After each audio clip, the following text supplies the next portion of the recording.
Assalamu alaikum musidɓe tedduɓe yeɓoɓe Gabou 44 TV on calminama on beltanama on ñaganama Allah moƴƴere ko Houleydia debbo mo ka Elsan Boubou enen ɗo hande e Kadiel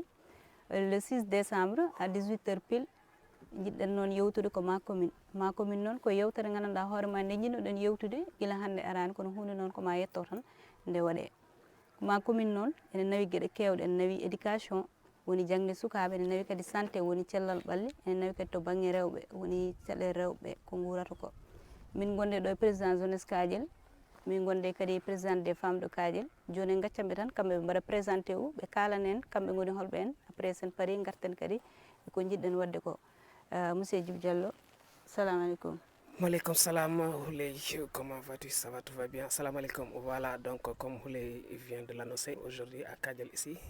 Voilà, donc ko adi fof taw minen jettalla minen jara Sophie badɗo oɗo idée joguiɗo oɗo idée moƴƴo adduɗo wadde discuter ma commune no haaldi ni donc ɗon c'est d'abord c'est à saluer et une première je peux dire parce que min kam je suis là depuis belle lurette mais jamais hono ɗiɗo émission ngaji ene mbaɗe tenir e nder commune he yimɓe ganda hol caɗele mumen e hol no miiji waɗirde voilà merci beaucoup Houley ɗon daw jarar ndu minen jetta Allah minen jettuma e oɗo belle initiative eyyi minen jetta kadi Gabou TV hono monsieur Daouda Fofana kamɓe foof ɓe tinnima e gargol mabɓe kadi enen mbiya bisimilla mabɓe kamɓene bravo parce que min cerani wadde ɓe suivre partout actualité o partout e nder commune he tomo yaa foof min cerani wadde mo suivre kadi hayto côté politique minen mbaɗamo suivre donc vraiment kankone kadi c'est quelqu'un de très dynamique e jiɗɗo commune muɗum ardiɓe makko ɓay encore merci beaucoup ononne kadi vraiment minen mbiya on bisimilla moon minen mbaɗa on félicité e monsieur Nia kadi encore tawtoraɗo o kamɓe foof minen calminaɓe e goto foof e salmine ɗo ene juure ene yette donc merci beaucoup et bienvenue. eyyi Gabou 44 on nani ko Djiby Diallo haali ko o waɗi présenté hoore makko o haali kanko woni holon kanko kadi holko woni kadi e wuuro he eyyi Houley ko min woni Djiby Diallo président de jeunesse de Kadiel voilà sukaɓe kadi ko min kalfini gueɗe ɗe donc je suis là pour ça et pour aider les jeunes les orienter les conseiller et aussi voilà donc aussi kamɓene kadi eɓe mbaɗe am teddugal manggal pour vraiment yomi liggodire e mabɓe et puis voilà donc mbiɗa jaraɓe kamɓe kadi e ngal ɗon teddugal ɓe mbaɗe moi sur ma personne donc mbiɗa yaraɓe kamɓe foof jeunesse o e kuuɓal mi salmina kamɓe foof merci beaucoup. eyyi Djiby a jarama haalama yooɗi feewi joni en payene présidente des femmes de Kadiel woni sohna Ramatoulaye Diallo Ramatoulaye salamu aleykum. Waaleykum salam min woni Ramatoulaye Diallo to Kadiel assalamu aleykum on mi salmini on onon arɓe foof mi salmini on weltanimama on no feewi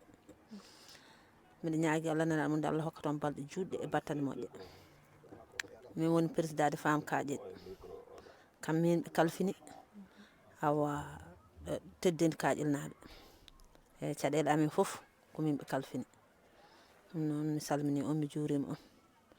mi ñaganima on Allah moƴƴere mi weltanima Houleydia e ko waɗi ko gam so yimɓe ne gollodira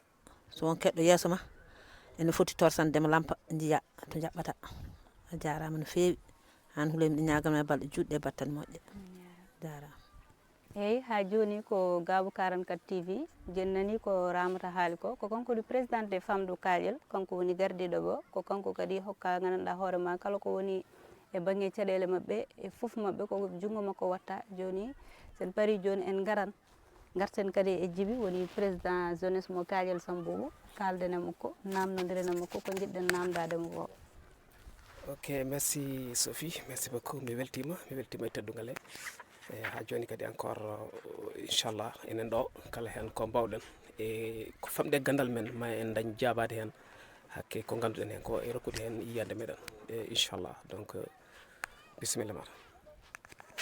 eyyi monsieur Diallo joni an a waɗi présentation hoorema yimɓe foof gandi ko an woni holon an woni gardiɗo jeunesse mo Kadiel Samboubou joni minen emin jinno namdadema Djiby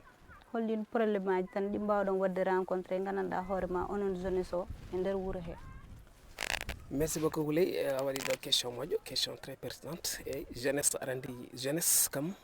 toujours ko jeunesse woni avenir wuuro ko jeunesse woni avenir leydi donc jeunesse o probléme uji mum gasta jeunesse o d' abord ene jogui probléme emploi des jeunes par ce que déjà en cerani haalde laamuji men ɗi pop ɓennuɗi ɗi foof ko ɗum woni probléme o par ce que sa ƴeewi population meɗen wona wurɗo tan ko population Sénégal Afrique fof population est jeune ko ɓuri hewde ko les 49% fof ko moins de 50 ans dole hen yara tan koye 18 à 35 ans ɗum woni jeunesse Afrique joni joni o ɗum woni jeunesse meɗen kadi enenne même réalité wuro men goni kadi sukaɓeɓe ko ɓuri hewde ko de 18 à 35 ans à 30 ans sah ko ɓuri hewde mais ils sont sans emploi pourquoi par ce que laamuji men ɗi bon ɓe ƴewani tan walludeɓe ɗeɗo gueɗe ko ɓuri hewde ko ɓe kucci koye bon certes won hen jangguɓe ha keeɓi diplôme aji won hen jaaɓe ha université ha gasi kono wadde inséré dans pour hebde l'emploi dans le marché de l'emploi ɗum ça pose problème jusqu'à présent et à chaque fois ko ɗum woni sukaɓeɓe ko mbaɗata rencontré donc parfois ko jakartaji ɓe jogui et puis ko ɗum woni ko ɓuri hewde hen e liggotoɓe he ko heddi ko ngala ligguey ɓe dawata bon malgré les projets parfois so tawi jomum ala hen diplôme wawa wadde inséré parfois kadi liggueyaji kadi ɗi ɓe jaɓata wadde ɗum e immigration o kadi ene jeeya eko bonni jeunesse o kadi encore goto foof haɓɓani tan ko ɗannade alors que ɗo e mbay liggat ɗo par exemple e mbay wadde ɗo jardinage maraîchage nen ɗo enen jogui ɗo ɗum ɗoji kewɗe ressource uji beaucoup de opportunité mais ɗi mbaɗaka exploité par ce que état o e laamuji men ɗi ballani ɓe haade noon kay garte wuuro men he ko commune aji ɗi poti darade ɗum ɗon les maires ɓe poti ƴewde comment maintenant créer des emplois aux jeunes voilà donc ɓe ƴeewa to maɓɓe to par ce que sinon la jeunesse sera livrée à des choses ɗi moƴƴani par ce que mbaɗat livré koye mabɓe koye de la drogue jeunesse et drogue après walla sexualité la prostitution pour les jeunes filles qui sont pas mariées alors ɗum ɗon foof c'est des cas quand même à combattre donc qu'est ce qu'il faut faire maintenant quelles sont les solutions aji ɗi ko ƴeewenen jeunesse o no ligori pindo foof tawane dawa heɓa hunde no wurdi wasa wadde agressé wasa wadde violence wasa wadde hay batte par ce que on a constaté joni ɗum ɗon foof ene jeeya caɗele ɓurɗe arde hande e jeunesse uji men e nder commune menen voilà ko violence one heewi agressivité one heewi par ce que ɗum ɗo foof noon ko wasde hebde hunde tan to jaggui en attendant voilà donc kadi ko probléme momin jiyenne e sukaɓe men ɓe e jeunesse e voilà ko heddi ko kadi encore donc on lance un appel aux maires aux autorités locales ɓe tinno ɓe balla jeunesse o no darodi eno heɓiri hunde no wallireɓe quand même par ce que ka jeune et tu es appelé à devenir à te marier mais wadde toujours dépendance et parents ji ma ɗum ɗon moom e mettude quoi surtout dans ce contexte actuel là tout est cher gurdam ɗam ne tiiɗi donc goto fof quand même yiiɗi ko so fini subaka woda to jaggui addana jinnaɓe feccodira e mum voilà donc surtout les célibataires et les mariés voilà donc ɗiɗon probléme uji mon ene hen donc c'est des fléaux quand même que nous ici à Kadiel nous sommes en train de combattre tous les jours par ce que yeeyi ɗo hamin mbaɗi interdire de vente d' alcool ça ɗum ɓuri famde par ce que ɗum fof ko wadde éviter sukaɓe mbaɗa livré à ces actes là quoi de vandalisme de vol et de trucs comme ça voilà donc ɗon moom ha ɗon pour l' instant ko ɗiɗo goni probléme uji amen ɗo voilà merci beaucoup Wulé eyyi bandiraɓe sehiraɓe on nani ko Djiby Diallo haali ko probléme mbaɗa lié e jeunesse o on nani joni e Djiby Diallo onon holli solution ngaji ɓurɗon sohlude pour mbaɗon pallier oɗon probléme d' emploi o merci Wulé donc problème d' emploi o c'est vaste parce que au niveau local taw en tant que ɗo natif de la commune de Gabou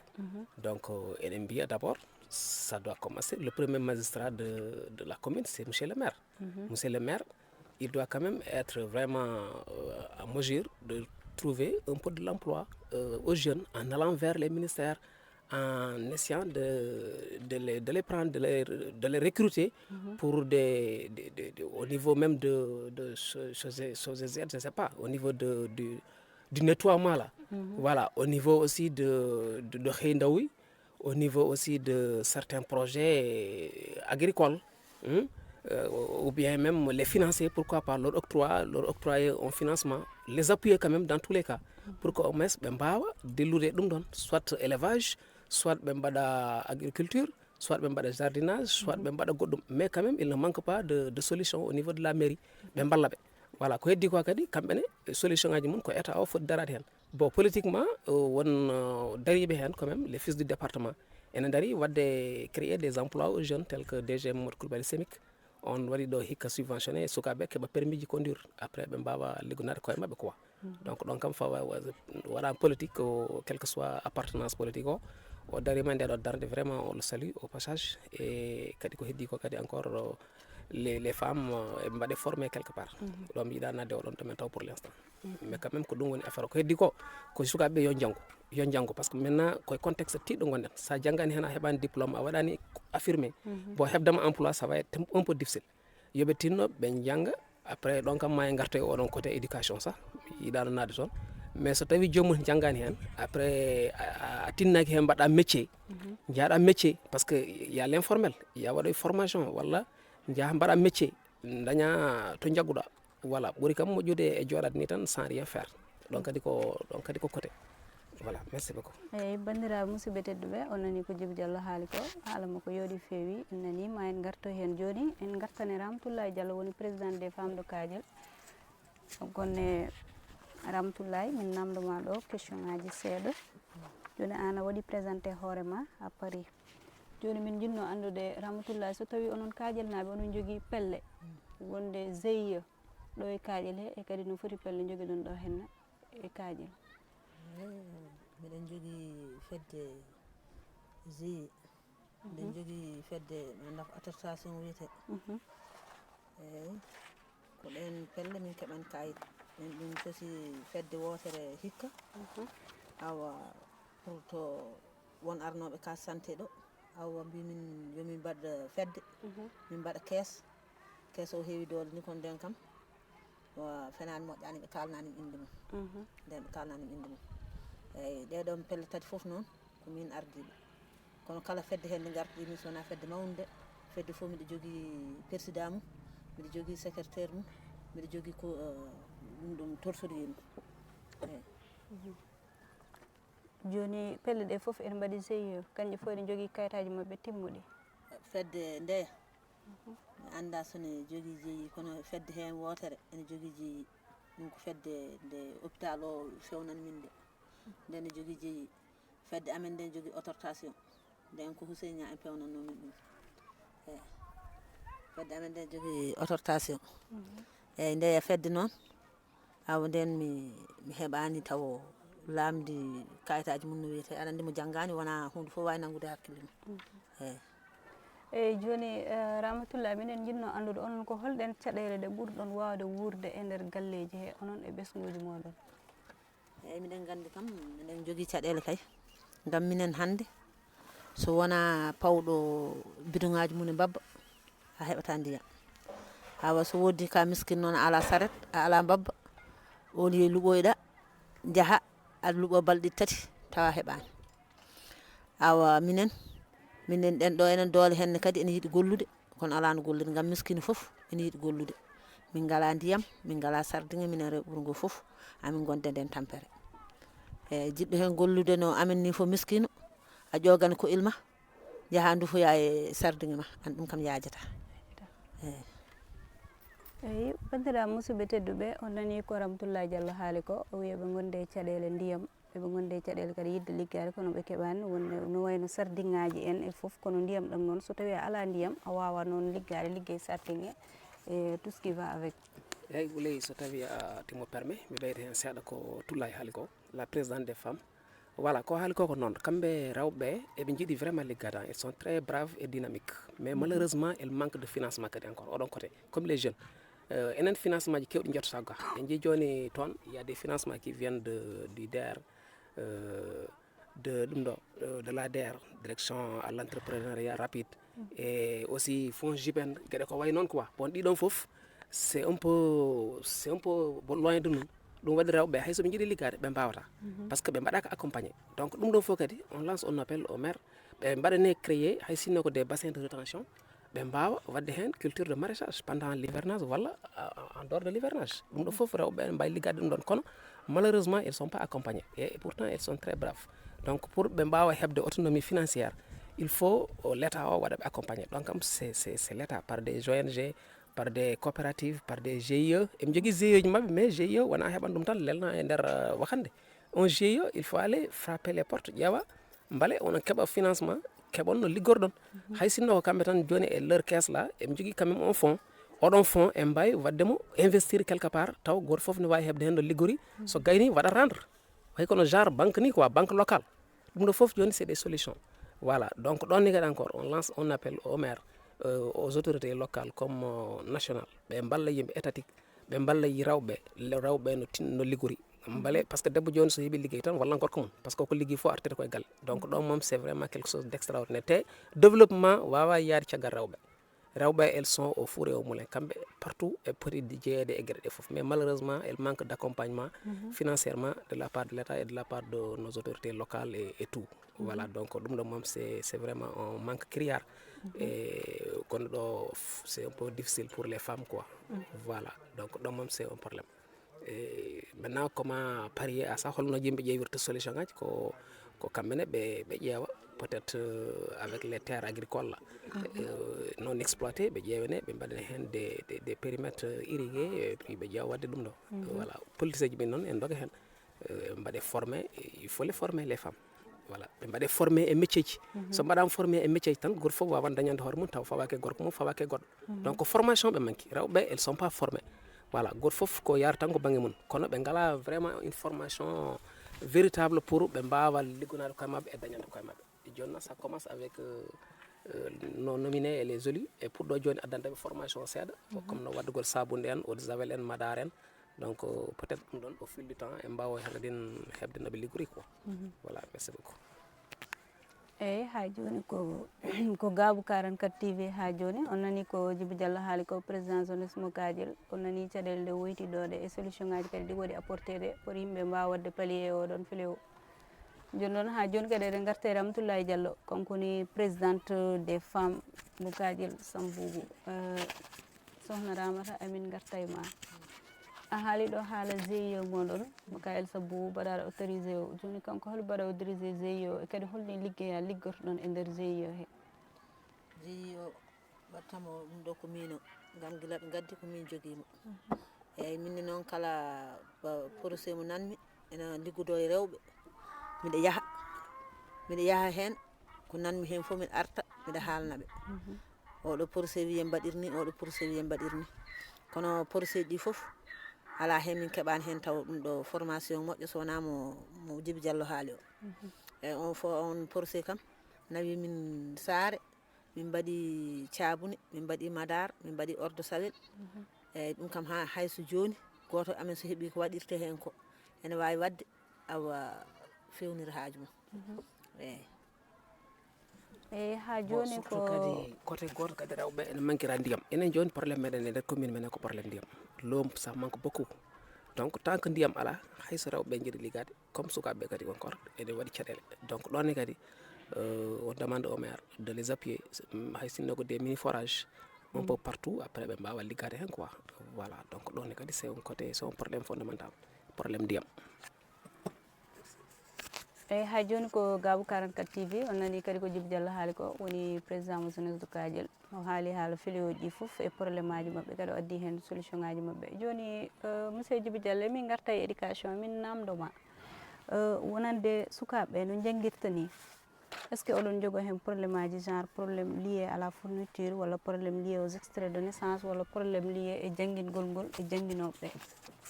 Oui, merci beaucoup Sophie. C'est une question vraiment pertinente. Or, un problème, donc c'est tellement récurrent, c'est fréquent dans les écoles. Ma qualité d'enseignant, ça, mais yidum ko heewi mi waɗi ɗum vivre a jangginan cukalel gila to jangarɗo ha yetto sem2 après yaha waɗade renouvelé extrait mum walla namda extrait jomumen ronka hebde extrait wiye ala extrait walla huccito fayi ga jomum cukalel ngel o ronka wadde examen ɗum ɗon c'est sacrifier vraiment l' enfant min ɗum ne metti min ene metti min e éducation o min jii ɗum hen walla min jii hen he goɗɗum jinnaɓeɓe mbatta accompagné sukaɓeɓe e éducation o ɓe mbawi wadde investir moyen goɗɗo e nokkuji goɗɗi kono to banggal éducation yimɓe mo vraiment eɓe manque taw wadde investir e sukaɓe mabɓe pour affaire jangde te ko jangde woni foof leydi fof wawa wadde avance caggal wona jangde ayi tous les pays développés ko jangde woni affaire o centre tout développement wawa wadde caggal jangde par ce que jangde woni foof donc sen janggani enen poti jangguinde sukaɓeɓe mbaɗenɓe encouragé mbaɗenɓe accompagné ha ɓe gayno e jangde mabɓe ɗo ha université mbasen habde mbaɗenɓe soutenir par ce que élève koko foti waɗede accompagné so waɗaka accompagné wawa kañum tan wawa dañde moyen par ce que liggaki donc ɗeɗon ko probléme jangde meɗen nde joni noon peut être avec les nouvelles ɗum ɗo les réhabilitation ko mbaɗi hen ko les nouvelles méthodes dans les écoles e mbaɗi hen ko wiyete comité de gestion de l' école quoi kamɓe école o joni hagadin ji état o waɗi transféré e ɗum ɗo ɗum yo parent élève uji jogo école mumen par ce que école milieu kamɓe jeeyi école maɓɓe donc sukaɓe maɓɓe jangata ɓe natti wadde nden noɓe mbaɗiranno ni guila financement ji garanoji affaire fourniture scolaire affaire fonds uji goɗɗi ɗiɓe dokkatno joni ɗum fof arretino à un instant joni noon ko panaji ɗi ɓe jiiɗi kañumen koye mumen mbaɗa impliqué e jangde sukaɓe maɓɓe par ce que ko ɓiya janggata il faut mbaɗa impliqué e jangde ɓiya mbale janggo ene wawa wadde réussir mbaɗama accompagné donc ɗiɗon noon oɗon probléme mom ene woodi ha joni autre probléme ko probléme enseignant ji en jiiɗo joni par exemple lycée Bakel so wiyama série S1 ala toon c'est grave ɗum waɗama dénoncé un peu partout so wiyama il y a un manque de professeurs il y a beaucoup de collèges dans la commune de Gabo walla dans le département qui manque d'enseignants de professeurs jaaha lycée Bakel ko fotino lycée wiye ko professeur goto anglais won ɗon ɗum ɗo fof c'est des problèmes parce que il y a tellement de départ mais il y a pas d'arrivée voilà ɗum waɗi noon état one kadi ene jogui ɗon part de responsabilité kadi enenne kadi au niveau local kadi le maire il doit quand même comme il y a je sais pas il doit y avoir un budget qui est alloué